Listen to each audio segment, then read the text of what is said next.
Buenas tardes, hermanos, hermanas, aquí de nuevo y ya preparados y dispuestos a tener momentos de oración y de entrega.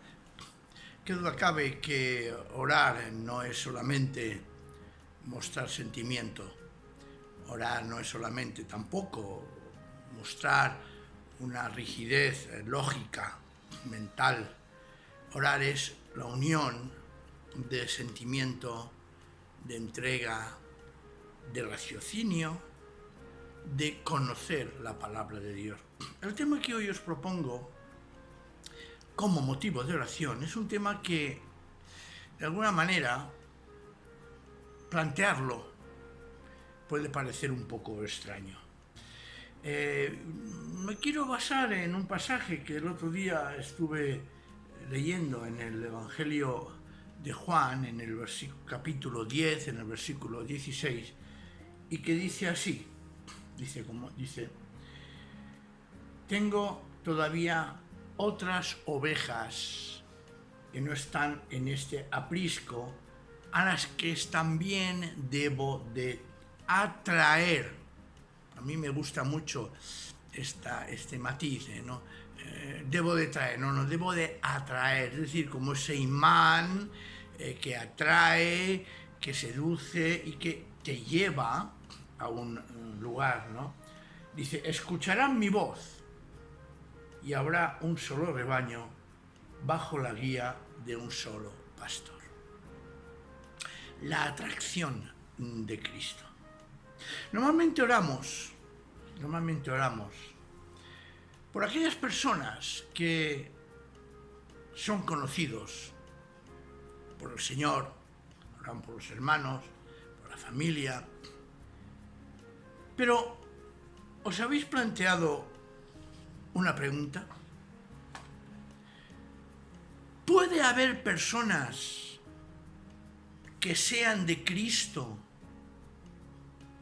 y que no lo sepan? Os voy a dar un ejemplo. Cuando hablamos del fallecimiento de un niño pequeño, todos y todas afirmamos rotundamente que se van con el Señor. Sin embargo, ellos ni han creído formalmente, ni han manifestado verbalmente ni en su vida una fe en el Señor. Pero sí que afirmamos que se han ido con el Señor. Y es verdad, claro que sí, claro que sí.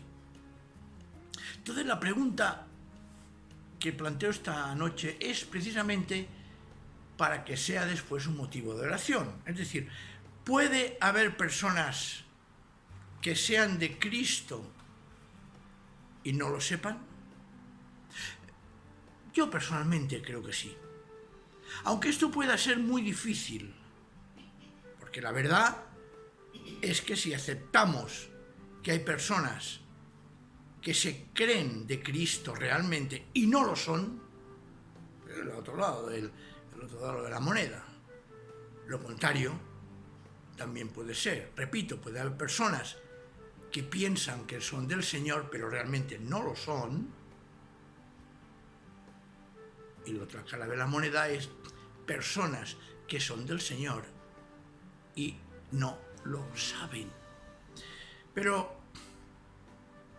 si lo son del Señor, me pregunta, ¿cómo es que no lo saben o no se dan cuenta?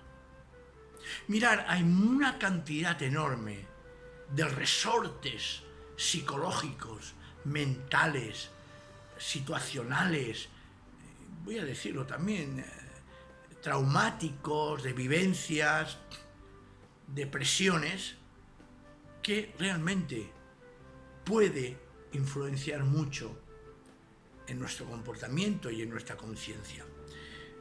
La complejidad de la mente humana es tan grande que no tenemos ni idea realmente de qué es lo que sucede en nuestro cerebro. Porque, por otro lado, también nadie conoce realmente lo que hay en el corazón. ¿Os acordáis? Aquella frase que a veces repetimos, es engañoso el corazón humano. Por tanto, es engañoso tanto en un sentido positivo como en un sentido negativo.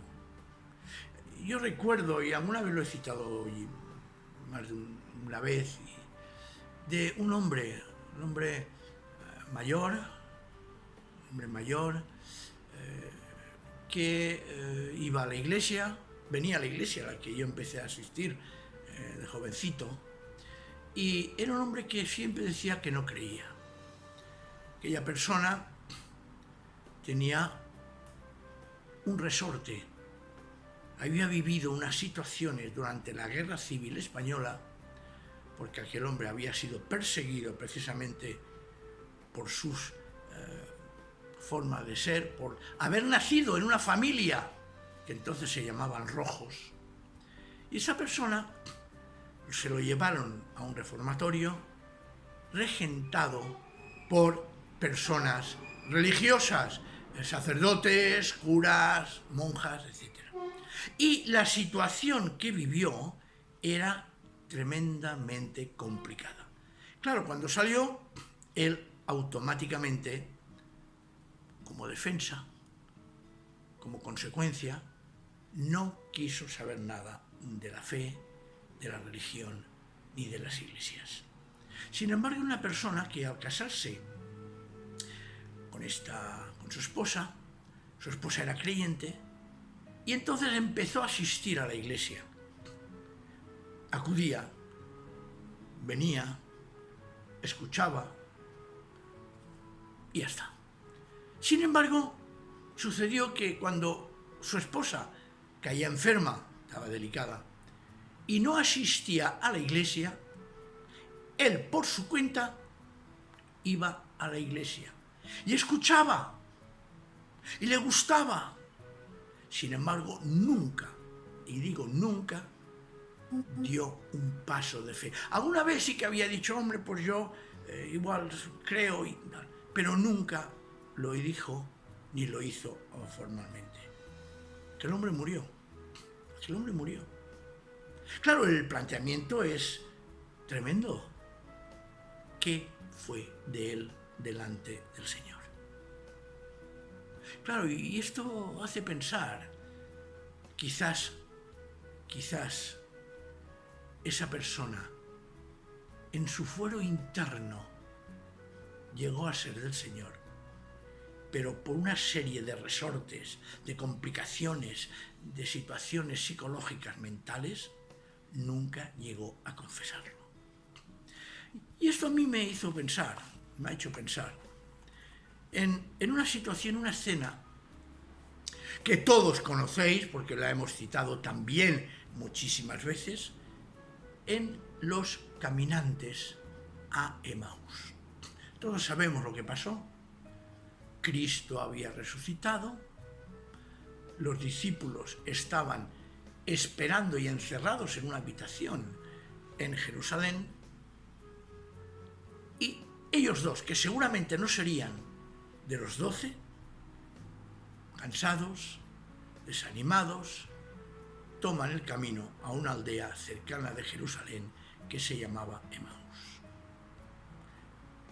Todos sabemos la historia. ¿Eran del Señor? Yo afirmo que sí, pero no llegan a conocer a Jesús cuando se les presenta en el camino.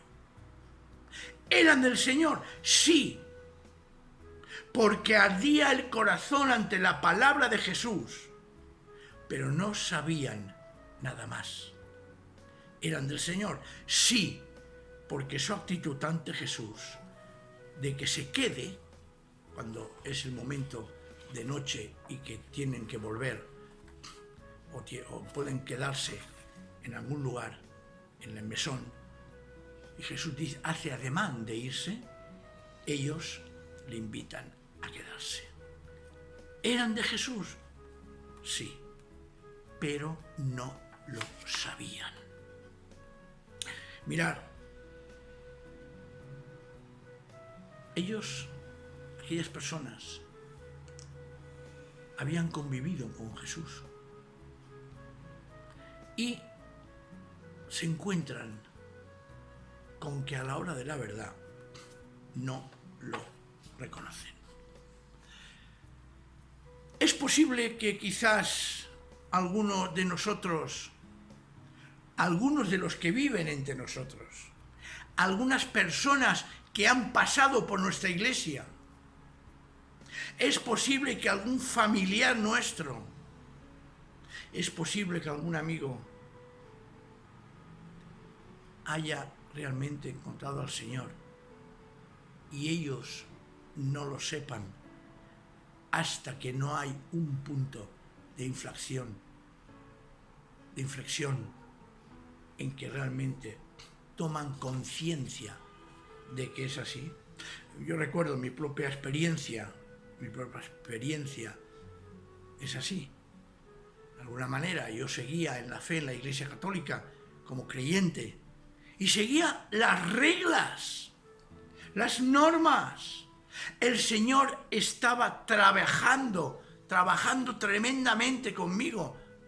Yo era en ese momento del Señor, pero hasta que Él no me tocó de una forma consciente para mí, no me di cuenta.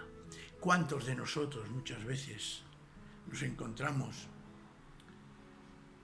que estamos pasando por eso? Por eso esta reflexión de hoy va dirigida para todos los que estáis viendo y escuchando. Mirad, repito, ellos no sabían quién era Jesús, pero estaba a su lado. Ellos les ardía el corazón cuando Jesús hablaba. Ellos seguían con él sin saber quién era. Ellos lo invitan por pura condescendencia, sin darse cuenta que era Jesús. Pero hay un momento en que sí se dan cuenta, que es cuando Jesús parte el pan y entonces desaparece de su vista. Cuando podían verlo, es curioso, cuando entonces podían verlo y reconocerlo, no lo reconocen porque desaparece. Y cuando lo estaban viendo, no lo conocen. Qué cosas, ¿verdad? Es tremendo. ¿Cómo actúa Dios en la vida de las personas? ¿Cómo actúa Dios muchas veces en la vida de otras personas? Mirad, hay un convencimiento que creo que esta noche nos puede servir como motivo de oración. Cuando Dios inicia un proceso salvador con alguien, nunca deja de trabajar con él. Cuando el Señor inicia un camino con alguien, siempre acaba su propósito. Y aquí es una advertencia para todos nosotros. Aquellos que tenemos una mentalidad, y permitirme que lo diga, cuadriculada. Esto ha de ser así, así, así, así, así, y si no es así, así, así, así, así, ya no es lo que el Señor quiere. Nos equivocamos. Los caminos del Señor son tan variados, son tan extraordinarios, tan desconocidos muchas veces para nosotros, y nosotros somos tan cabezones que queremos estructurar todo en lo que hemos aprendido, en lo que conocemos, en aquello que nos parece ha de ser. Mirad, ya lo he dicho, cuando Dios inicia un proceso salvador con alguien, nunca deja de trabajar con él. Cuando el Señor inicia un camino con alguien, siempre y sin excepción acaba con su propósito. Pero nosotros no sabemos si el propósito de Dios con aquella persona es que llegue un día a conocerlo conscientemente, o el propósito de Dios es únicamente que le ha tocado el corazón para salvarlo y no contempla Dios mismo la posibilidad de que sea consciente de esa salvación. Por eso hay una advertencia Una advertencia para todos nosotros. Cuando nosotros percibamos que el Señor está trabajando en el corazón de alguien, no pongamos como norma nuestros conceptos, ni lo que creemos ha de suceder. Lo hemos vivido, repito, en la iglesia. ¿Cuántas personas han venido a la iglesia, han estado con nosotros, han compartido con nosotros, se alegraban con la predicación, disfrutaban y gozaban con nuestra amistad? Y sin embargo,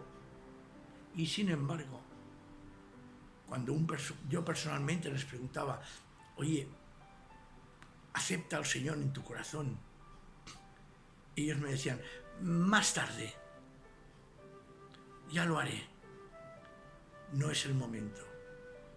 Y a veces eso ha originado en nosotros una especie de decir, Señor, Señor, que no se va a salvar. ¿Quién soy yo para decir que no se va a salvar? Si el Señor ya está trabajando con aquella persona. Y no excuso, y lo sabéis, a ninguna persona que realmente está conociendo al Señor y que por sus propias ideas, por sus propios impedimentos, no da el paso definitivo para recibir al Señor. ¿Por qué? Porque cada uno es como es. Cada uno es tal como el Señor está trabajando con aquella persona. ¿Y qué sucede? Que somos nosotros los que debemos entonces orar por ellos. Fijaos, Dios al iniciar el camino con alguien es un camino seguro que llegará a término, pero no según nuestros criterios. Esa es mi esperanza, y esa es mi ilusión, esa es mi conformidad. Y eso, repito, no quiere decir que no nos ilusione, y que no comprendamos que a veces hay personas, como he dicho al principio, que dicen que creen, que siguen al Señor, y nosotros afirmamos que el Señor los ha tocado, pero que realmente no es así. Como repito lo que también he dicho al principio al revés. Hay personas que nosotros decimos, el Señor parece que no lo ha tocado, pero sin embargo sí que lo ha tocado. Porque hermanos y hermanas, lo importante, lo verdaderamente importante, lo dice Jesús, lo importante son las cosas que no se ven y no lo que vemos. Lo importante es el corazón y no lo que ven nuestros ojos. ¿Cómo actúa Dios en nuestra vida?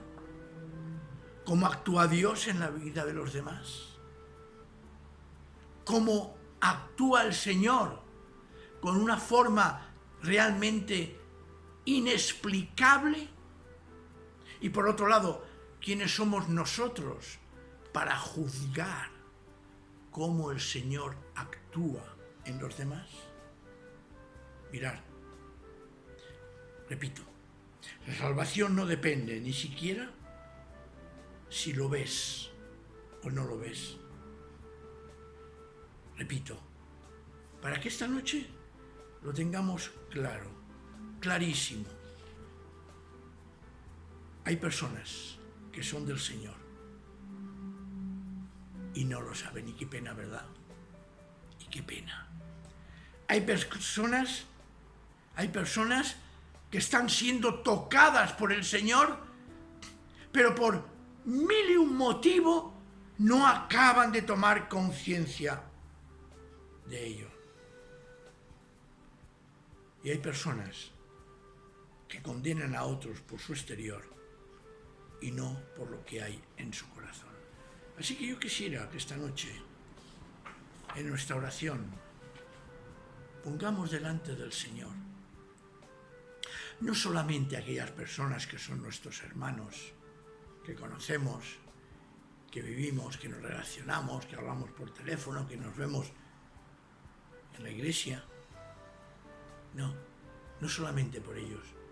Oremos también por aquellas personas porque quizás el Señor está trabajando en ellos y con ellos, y que todavía no han tenido ese encuentro consciente con el Señor, porque estoy convencido que sí que lo han tenido sin tener ellos conciencia de haberlo hecho. No juzguemos a nadie. Nuestra única misión, nuestra única función es anunciar el Evangelio.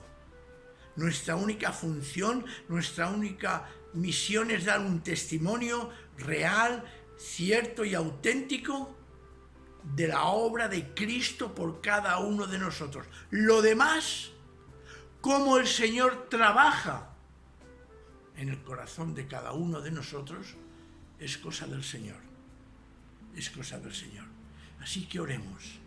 Oremos por aquellos, repito, que sin darse cuenta, el Señor ya está trabajando en ellos. Oremos por aquellos que incluso dándose cuenta que el Señor está trabajando en ellos, no lo reconocen porque no quieren. Los hay, los hay.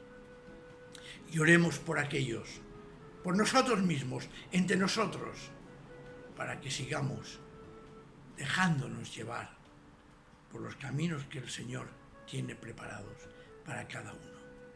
Quiera el Señor que la meditación, sencilla reflexión, espero no haya sido complicada y sí que nos sirva precisamente para eso, porque los caminos del Señor, como dice Reina Valera, son inescrutables. Y nosotros no tenemos ni la menor idea, repito, de cómo actúa el Señor. El Espíritu de Dios sopla donde quiere, como quiere, y oye su sonido. Eso es un motivo hermoso de oración. Demos un testimonio, demos la palabra y confiemos que el Señor sea el que trabaje y actúe en las personas que tenemos a nuestro alrededor.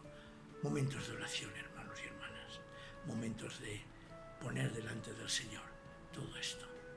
Que Él nos bendiga. Amén.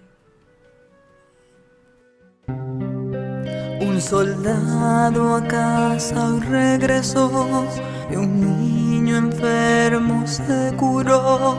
Y hoy ya no hay más sombras que te cubran. Un desamparado se salvó por causa de una